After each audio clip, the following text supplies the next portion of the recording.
Well, the doctor is in. We are so happy to welcome Dr. John Galla with Cardiology Associates. He's in our studio to talk about structural heart disease. Dr. Galla, thanks for being with us. You're welcome, Devin. It's a pleasure to be here. So people might be watching going, I've heard of heart disease, but what exactly is structural heart disease? Structural heart disease deals with the walls and the valves of the heart.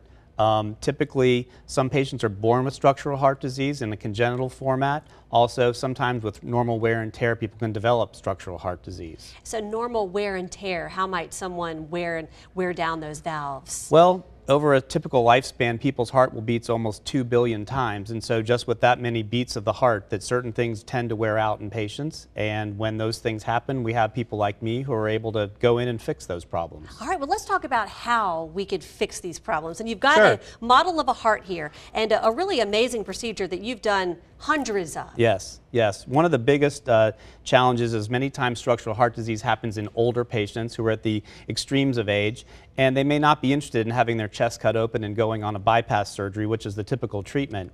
One of the newer technologies we have is fixing a worn out aortic valve, where we can actually mount a stented valve around a balloon and put it up through someone's leg. And this model shows a picture of the balloon going through the stent.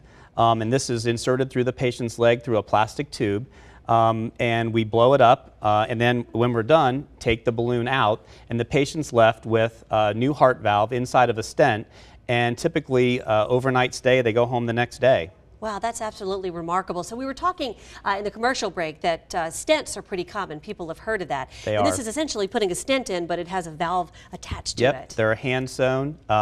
And you can just think of the aorta as a big artery, and that's right where we put it. Wow, so we are going to be talking a lot more about structural heart disease, what causes it, who's at risk for this, coming up on Facebook Live in about 10 minutes. So we want to invite all of you, if you have any questions about your heart problems, Dr. Galla is going to be with us. But what's so remarkable about this procedure is the fact that you go home the next day. It's an amazing thing, and we've gotten to the point where patients are not requiring to be intubated anymore, and the tubes that we use to put it in are quite small now, and it's an amazing thing to be able to offer to patients. Technology has come such a long way. Dr. Galla, we have so much more to talk about, so he's going to stick around. Again, WKRG's Facebook fan page. Go ahead and get those questions ready. Dr. John Galla with Cardiology Associates will be taking your questions in about 10 minutes. We'll see you soon. Thanks, Dr. Galla. You're welcome.